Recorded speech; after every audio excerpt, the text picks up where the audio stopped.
Vamos dar seguimento então aqui à nossa aula e a gente vai falar um pouquinho hoje como é que se trabalha com data frames. Então, só para recapitular, colegas, data frames são objetos no R extremamente úteis. Em informática é um dos objetos que a gente mais trabalha assim, no dia a dia. Eles são objetos muito parecidos com planilhas, né? Então, a gente tem cada posição de um data frame, ele é uma coluna, onde comporta vetores de diferentes classes, né? Então, vamos fazer um data frame aqui para a gente ilustrar melhor. Então, a gente está usando essa função aqui, que é a função data frame, que é a função para criar data frames, a gente está atribuindo a esse objetinho que a gente está criando agora, que é o dt. Então, olha só, a gente está criando a primeira coluna, que vai ser um vetor numérico, a segunda coluna, que vai ser um vetor de caractere, e a terceira coluna, que vai ser um vetor lógico. Então está aqui. Vamos dar uma olhada aqui no nosso dt. Aqui. Então está aqui number, letter e logical. A gente também pode, aqui no RStudio, clicar aqui em cima do objeto no nosso ambiente global e aí ele vai aparecer nessa aba. Então vamos entender um pouquinho aqui como é que funciona esse data frame. Do ponto de vista prático, colegas, um data frame ele é um vetor. Ele é uma lista, na verdade. E uma lista é um vetor, né? Então vocês lembram lá que listas são vetores onde cada posição comporta objetos de categorias diferentes, ou melhor, comporta dados de categorias diferentes. Então, na primeira posição de uma lista, eu posso ter um vetor de caractere, na segunda posição eu posso ter uma matriz, na terceira posição eu posso ter uma outra lista, ou um data frame. Então, ela é muito plástica no ponto de vista de estrutura de dados, as listas, né? E um data frame, ele é uma lista. A diferença é que ele não comporta qualquer coisa nas suas posições. Ele comporta vetores, qualquer tipo de vetor, e esses vetores, eles precisam todos ter o mesmo length. Então, por exemplo, esse meu vetor number aqui, ele tem 5 posições. Então, o letter tem que ter 5 posições e o logical também. O que, do ponto de vista prático, transforma esse objeto praticamente em uma planilha, em um objeto bidimensional, onde eu tenho linhas e colunas. Essas colunas aqui a gente chama de columns, e esses nomezinhos aqui, eles também são chamados de conames, que é o nome das colunas. Embora conames seja mais aplicado à matriz, mas funciona também para data frame. Várias funções que funcionam em matriz funcionam em data frame também, não todas, obviamente. Mas o nome mais técnico, digamos assim, seria names, simplesmente. Tá bom? Daqui a pouquinho a gente vai ver isso. E a gente também tem aqui o nome das linhas, que é o row names. Então, isso aqui, esse 1, 2, 3, 4, 5, isso aqui é só o nome das linhas. Ele não faz parte do dado do objeto. Ele é só uma indexação. Da mesma forma, com esse cabeçalho aqui, ele é só uma indexação. Ele é só o nome das colunas, ou names, né, de cada uma das posições. O dado, propriamente dito, é o que está aqui dentro. Tá bom? Então, vamos continuar aqui. Como é que a gente faz para acessar um data frame? A gente tem várias formas, eu vou mostrar algumas delas aqui. Então a primeira delas é essa aqui, ó. dt. Da mesma forma que a gente viu no vídeo passado para se acessar vetor, né, que a gente usa o colchetes para indexar esse vetor e dizer qual posição a gente quer, a gente também consegue fazer a mesma coisa aqui com data frames. Então, essa primeira posição, a gente passa a indexação de qual posição a gente quer. Lembrando que as posições no data frame são as colunas. Então, se eu coloco dt colchetes duplo 1, o que ele vai vir? Ele vai vir o que está lá na primeira coluna. Mas por que eu estou usando colchetes duplo? Se eu usar colchetes simples, vamos ver o que acontece aqui. Ó. dt 1, né, com colchetes simples. Ele vem aquela informação, só que vocês notem que a estrutura do dado aqui está diferente. Por quê? Porque quando eu uso o colchete simples, o que ele faz é pegar um pedaço do data frame. Então, se eu tenho um data frame e eu retiro um pedaço e eu coleto um pedaço dele, o que eu vou ter é um data frame. Então, se a gente pegar e verificar a classe aqui desse DT, da primeira coluna extraída, ele é um data frame.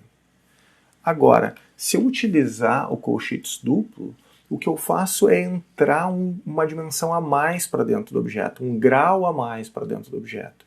Então, ao invés de eu pegar um pedaço do data frame, o que eu pego é o que está dentro daquela posição do data frame. Então, vamos ver o que eu tenho aqui. Ó.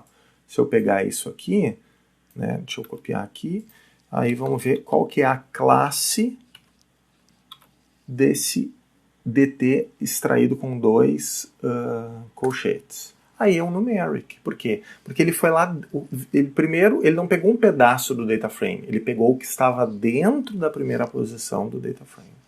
Tá? Essa é uma diferença. Eu posso usar essa indexação aqui de 2 dimensões, né, onde eu acesso pelas coordenadas. Então, lembrando sempre que no R, quando eu tenho um objeto de 2 dimensões, a primeira dimensão sempre é a linha e a segunda dimensão sempre é a coluna. Então, quando eu coloco dt, abre colchetes, aí vazio, vírgula, significa que eu quero todas as linhas. E aí o vírgula 1 significa que eu quero a primeira coluna. Então, eu quero as informações que estão na primeira coluna, mas eu quero a informação de todas as linhas. Então, ele vai vir a primeira coluna.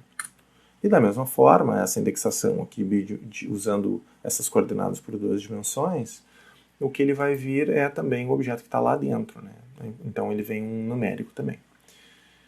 E tem uma terceira forma aqui, na verdade uma quarta, né? Porque eu mostrei uma outra aqui, é quando a gente usa o nome dessa coluna. Lembrando aqui, ó, então o name é number.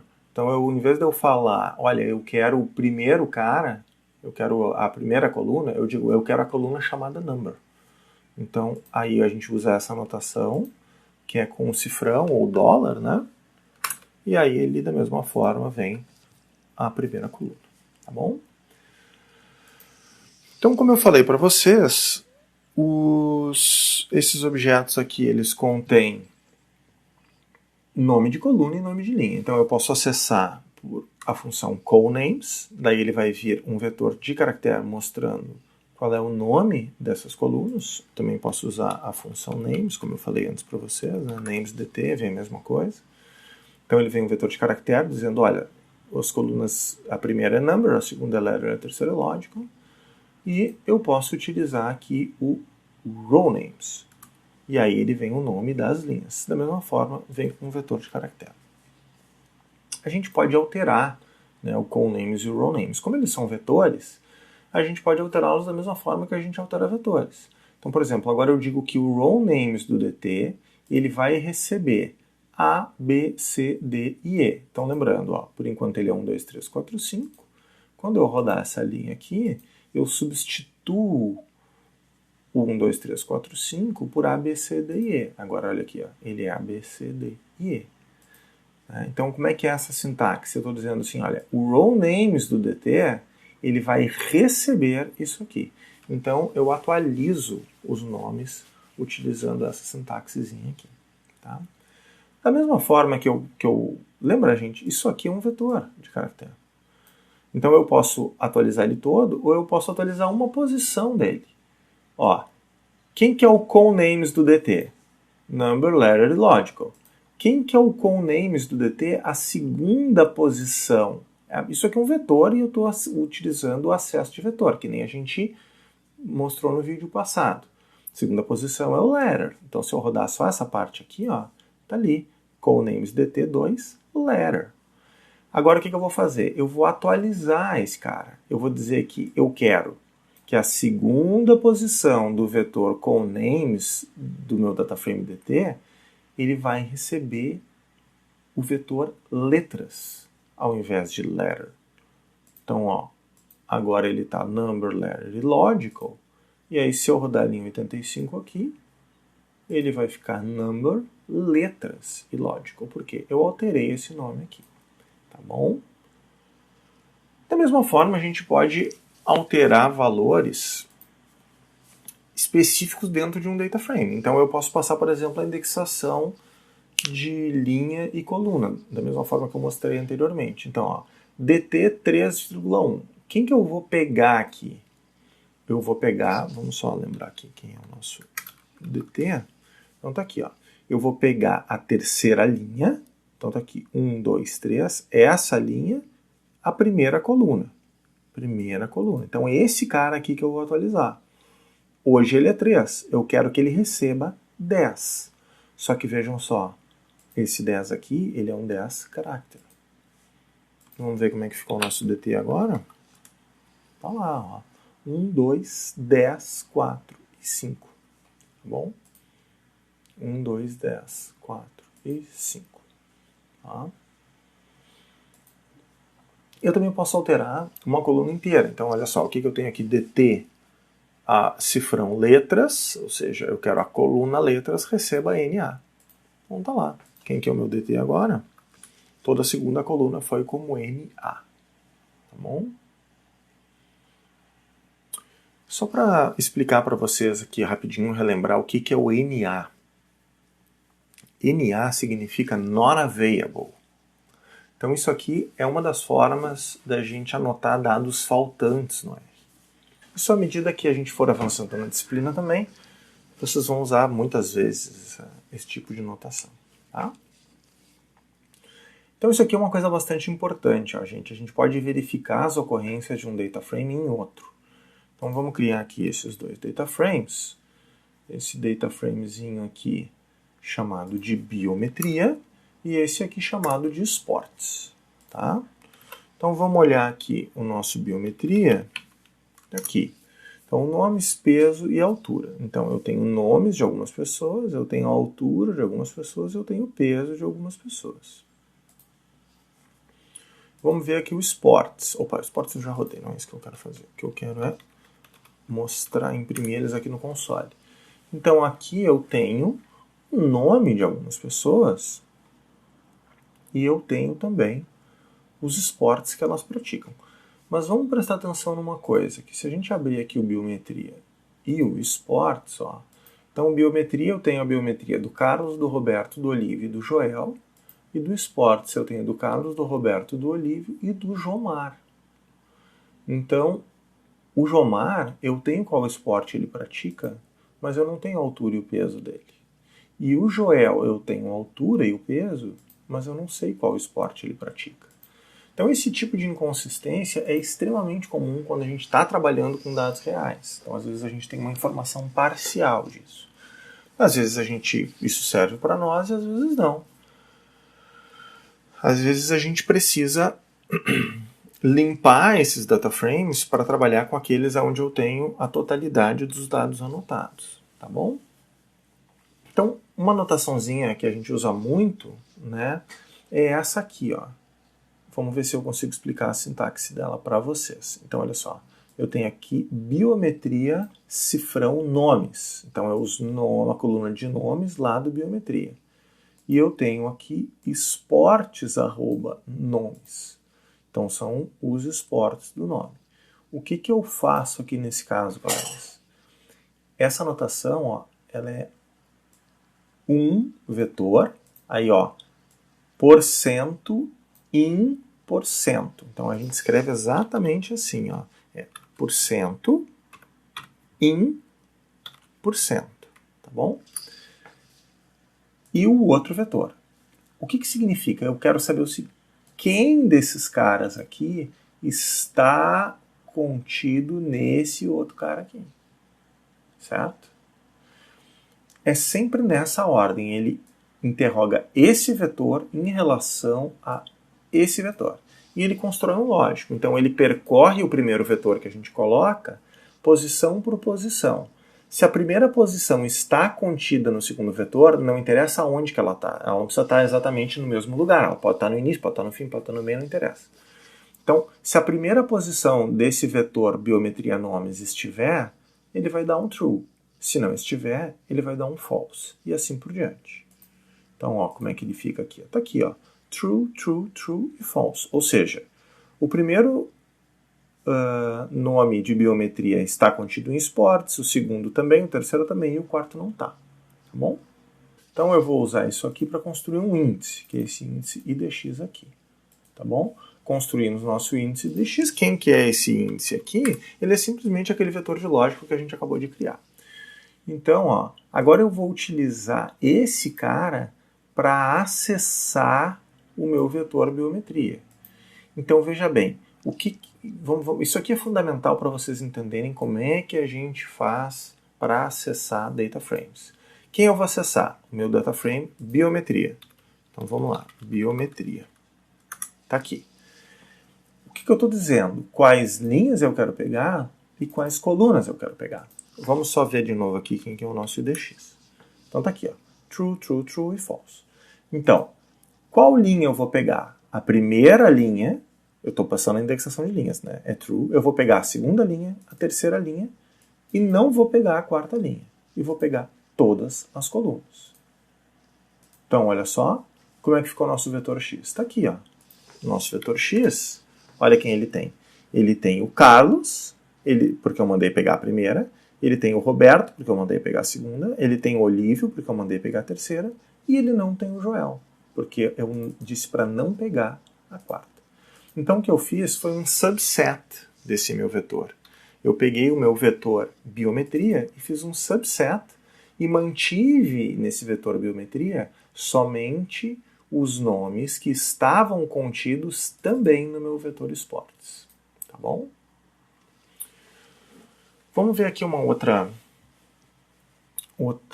partezinha, uma outra ideia, que é como é que a gente faz para ordenar os vetores por uma coluna. Tem várias formas, eu vou mostrar uma forma aqui, que é uma das que eu acho mais elegantes, mas tem outras formas também.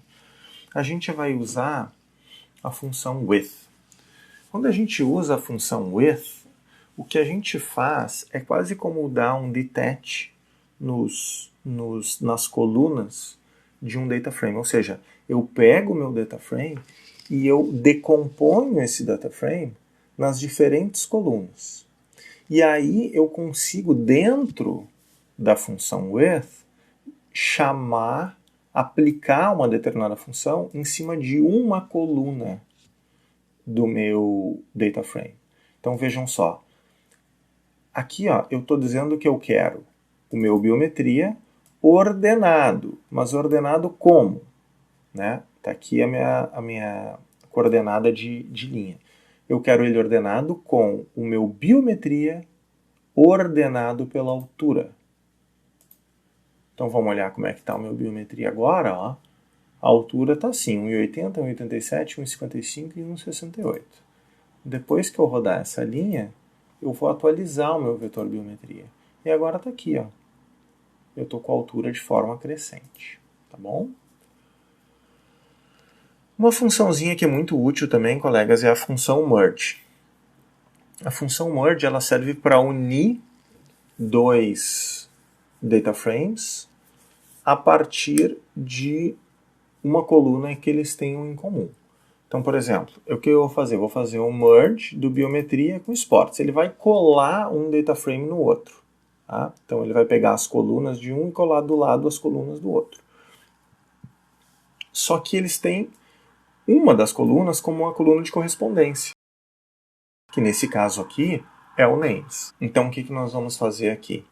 Nós vamos pegar e ele vai olhar para o Olívio aqui, vai pegar o dado da altura, do peso, daí ele vai olhar, vai procurar o Olívio no outro e vai pegar o esporte.